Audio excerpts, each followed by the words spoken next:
Hey guys, welcome back to Sunset Storytime. We're reading J.K. Rowling's Harry Potter and the Sorcerer's Stone. We are on Chapter 13, Nicholas Flamel.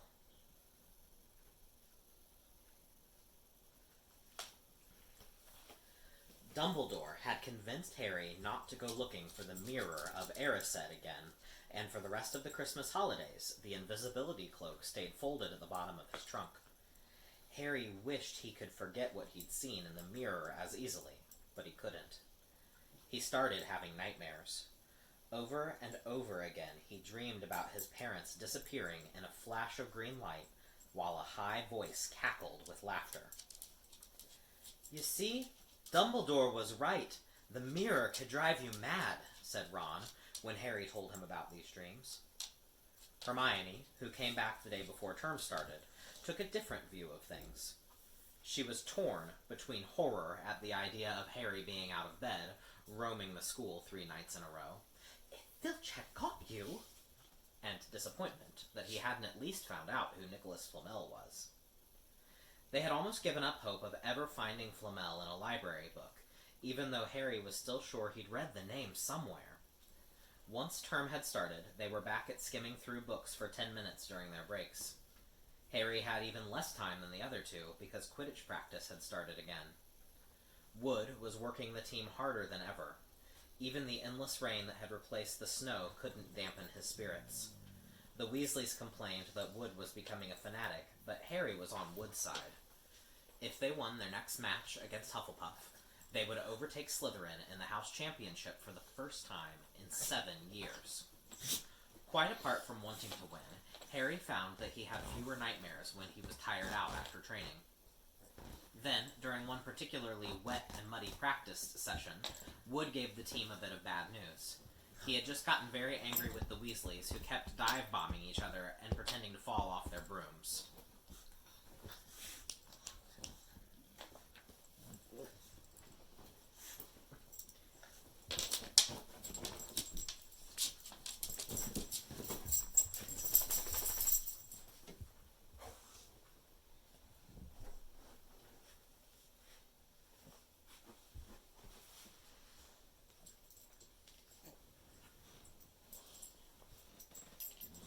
"Will you stop messing around?" he yelled.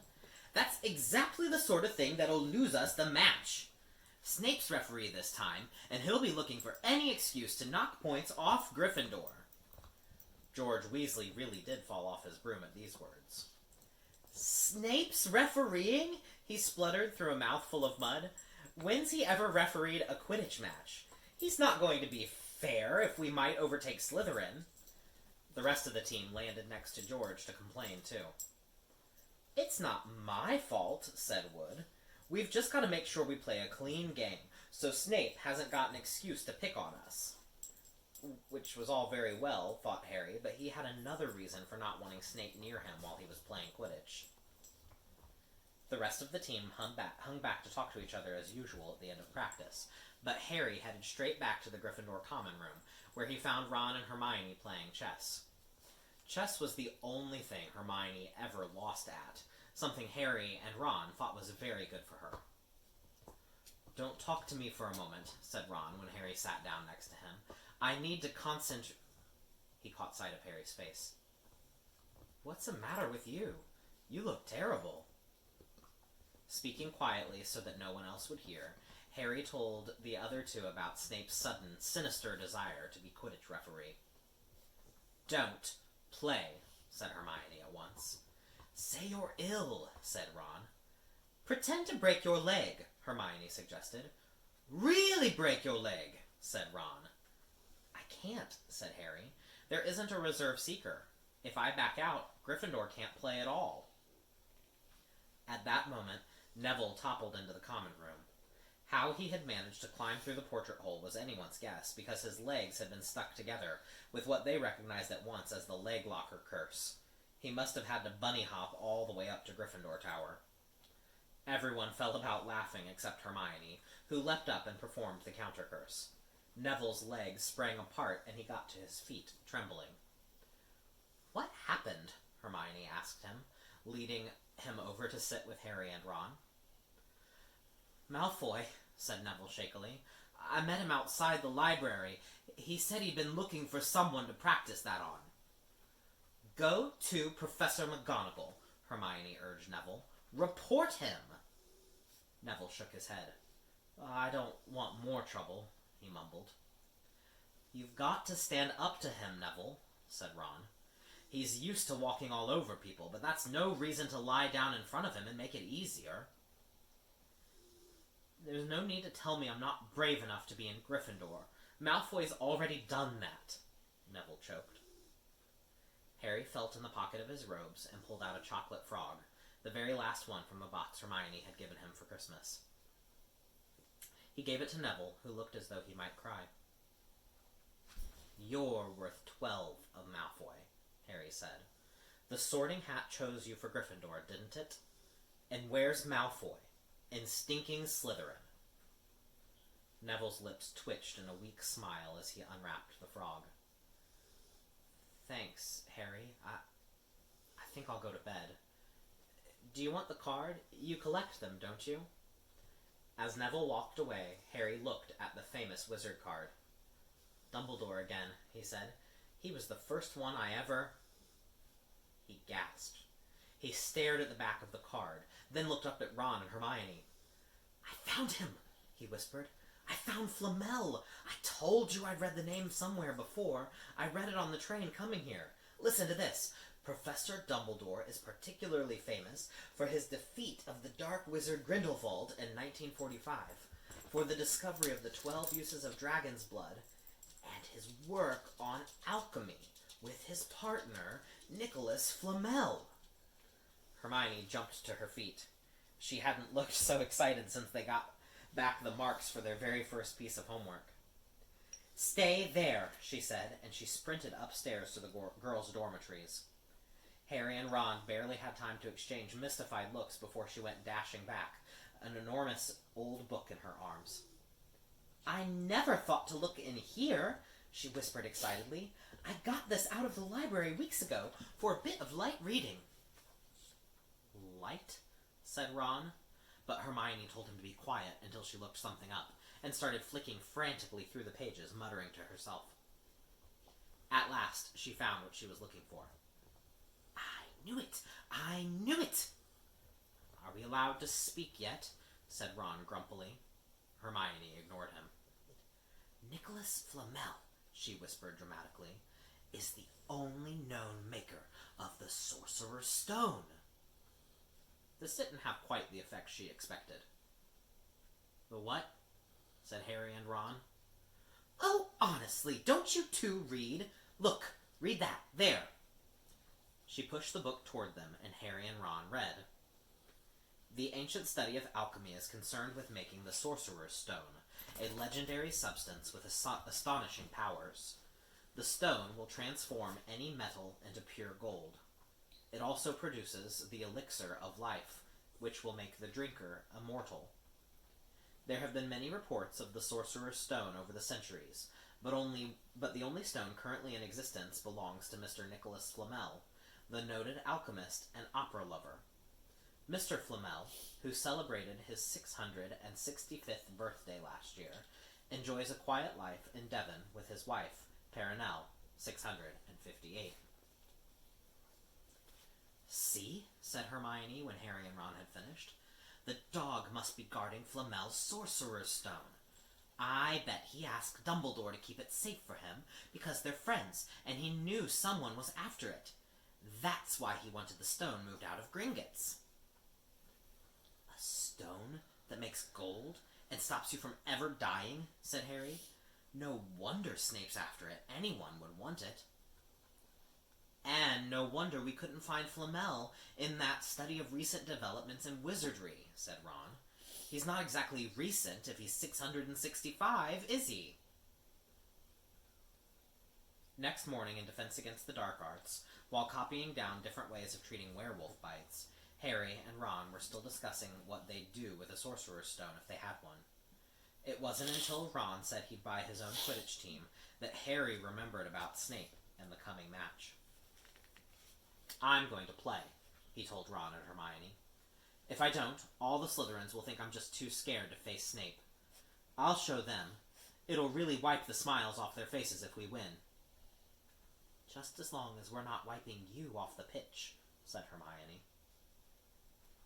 As the match drew nearer, however, Harry became more and more nervous, whatever he told Ron and Hermione. The rest of the team weren't too calm either. The idea of overtaking Slytherin in the House Championship was wonderful. No one had done it for nearly 7 years, but would they be allowed to with such a biased referee?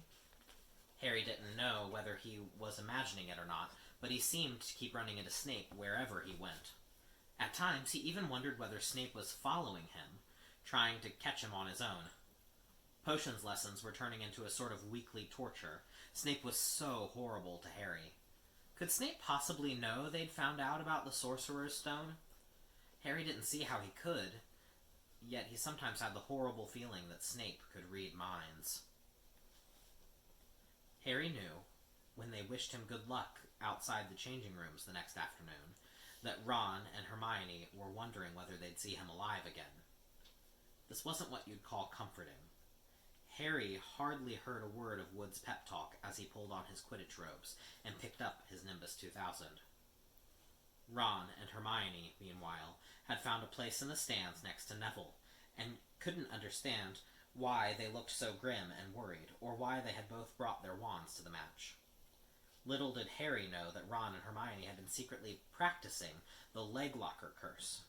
They'd got the idea from Malfoy using it on Neville, and were ready to use it on Snape if he showed any sign of wanting to hurt Harry. Now, don't forget, it's Locomotor Mortis, Hermione muttered, as Ron slipped his wand up his sleeve. I know, Ron snapped. Don't nag. Back in the changing room, Wood had taken Harry aside. Don't want to pressure you, Potter, but if we ever needed an early capture of the snitch, it's now. Finish the game before Snape can favor Hufflepuff too much. The whole school's out there, said Fred Weasley, peering out of the door. Even... Blimey, Dumbledore's come to watch. Harry's heart did a somersault. Dumbledore, he said, dashing to the door to make sure. Fred was right. There was no mistaking that silver beard. Harry could have laughed out loud with relief. He was safe. There was simply no way that Snape would dare try to hurt him if Dumbledore was watching. Perhaps that was why Snape was looking so angry as the teams marched onto the pitch, something that Ron noticed too. I've never seen Snape look so mean, he told Hermione. Oh, look, they're off. Ouch! Someone had poked Ron in the back of the head. It was Malfoy. Oh, sorry, Weasley, I didn't see you there. Malfoy grinned broadly at Crabbe and Goyle. Wonder how long Potter's going to stay on his broom this time. Anyone want a bet? What about you, Weasley? Ron didn't answer. Snape had just awarded Hufflepuff a penalty because George Weasley had hit a bludger at him. Hermione, who had all her fingers crossed in her lap, was squinting fixedly at Harry, who was circling the game like a hawk, looking for the snitch. You know how I think they choose people for the Gryffindor team? Said Malfoy loudly a few minutes later, as Snape awarded Hufflepuff another penalty for no reason at all. It's people they feel sorry for. See, there's Potter, who's got no parents. Then there's the Weasleys, who've got no money. You should be on the team, Longbottom. You've got no brains. Neville went bright red, but turned in his seat to face Malfoy. I'm worth 12 of you, Malfoy, he stammered. Malfoy, Crabbe, and Goyle howled with laughter, but Ron, still not daring to take his eyes from the game, said, You tell him, Neville. Longbottom, if brains were gold, you'd be poorer than Weasley, and that's saying something. Ron's nerves were already stretched to the breaking point with anxiety about Harry. I'm warning you, Malfoy. One more word. Ron! Said Hermione suddenly. Harry! What? Where? Harry had suddenly gone into a spectacular dive, which drew gasps and cheers from the crowd. Hermione stood up. her crossed fingers in her mouth, as Harry streaked toward the ground like a bullet. "You're in luck, Weasley. Potter's obviously spotted some money on the ground," said Malfoy. Ron snapped. Before Malfoy knew what was happening, Ron was on top of him, wrestling him to the ground. Neville hesitated, then clambered over the back of his seat to help. "Come on, Harry!" Hermione screamed, leaping onto her seat and to watch as Harry sped straight at Snape. She didn't even notice Malfoy and Ron rolling around under her seat, or the scuffles and yelps coming from the whirl of fists that was Neville, Crabbe, and Goyle. Up in the air, Snape turned on his broomstick just in time to see something scarlet shoot past him, missing him by inches. Next second, Harry had pulled out of the dive, his arm raised in triumph, the snitch clasped in his hand. The stands erupted. It had to be a record. No one could ever remember the snitch being caught so quickly. "Ron! Ron, where are you? The game's over. Harry's won. We've won Gryffindor in the lead!" shrieked Hermione, dancing up and down on her seat and hugging Pavarti Patil in the row in front. Harry jumped off his broom, a foot from the ground. He couldn't believe it. He'd done it. The game was over. It had barely lasted 5 minutes. As Gryffindors came spilling onto the pitch, he saw Snape land nearby, white-faced and tight-lipped. Then Harry felt a hand on his shoulder and looked up into Dumbledore's smiling face. "Well done," said Dumbledore quietly, so that only Harry could hear. "Nice to see you haven't been brooding about that mirror. Been keeping busy. Excellent." Snape spat bitterly on the ground. Harry left the changing room alone some time later to take his Nimbus 2000 back to the broom shed. He couldn't ever remember feeling happier. He'd really done something to be proud of now. No one could say he was just a famous name anymore. The evening air had never smelled so sweet. He walked over the damp grass, reliving the last hour in his head, which was a happy blur. Gryffindors running to lift him on their shoulders, Ron and Hermione in the distance jumping up and down, Ron cheering through a heavy nosebleed. Harry had reached the shed. He leaned against the wooden door and looked up at Hogwarts, with its windows glowing red in the setting sun. Gryffindor in the lead. He'd done it. He'd shown Snape. And, speaking of Snape, a hooded figure came swiftly down the front steps of the castle. Clearly not wanting to be seen, it walked as fast as possible toward the Forbidden Forest. Harry's victory faded from his mind as he watched. He recognized the figure's prowling walk. Snape, sneaking into the forest while everyone else was at dinner. What was going on?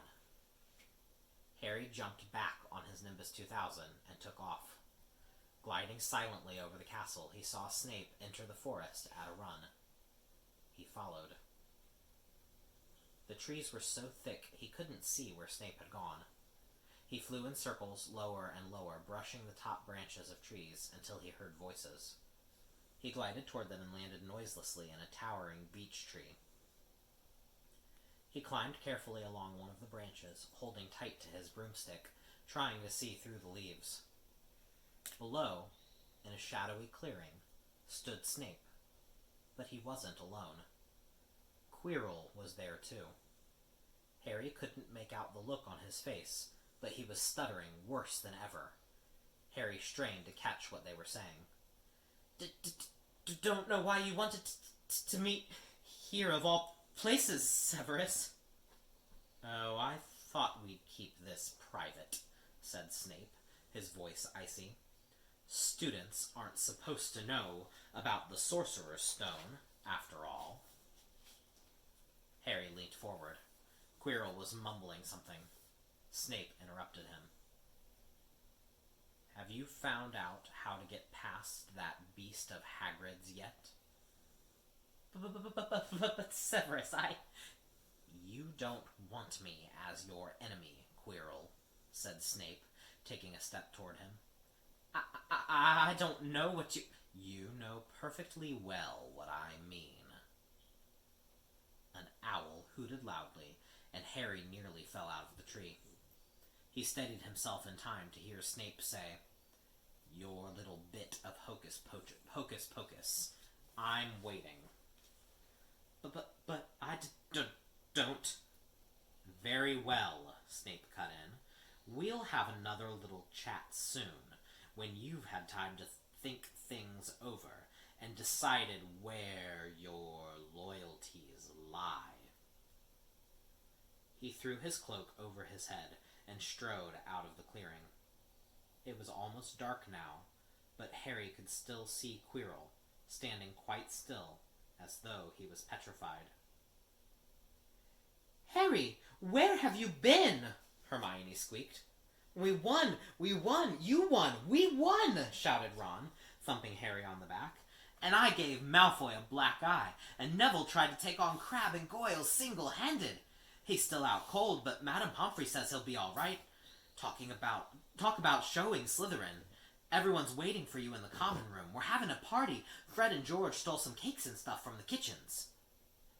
"Never mind that now," said Harry breathlessly. "Let's find an empty room. You wait till you hear this." He made sure Peeves wasn't inside before shutting the door behind them, then told them what he'd seen and heard. "So, we were right. It is the Sorcerer's Stone," said Snape, trying to force Quirrell to help him get it. He asked if he knew how to get past Fluffy, and he said something about Quirrell's hocus pocus. I reckon there are other things guarding the stone apart from Fluffy, loads of enchantments probably, and Quirrell would have done some anti-dark arts spell which Snape needs to break through. So you mean the stone's only safe as long as Quirrell stands up to Snape?" said Hermione in alarm. "It'll be gone by next Tuesday," said Ron. Alright, and that's the end of the chapter. I missed showing a picture a little bit earlier. There was a really pretty stack of books in here. Alright, and we will be back for our next chapter, which is a really, really fun one called Norbert the Norwegian Ridgeback. So we'll be excited to see what that one's about. Thanks for tuning in. We'll talk to you guys later. Bye!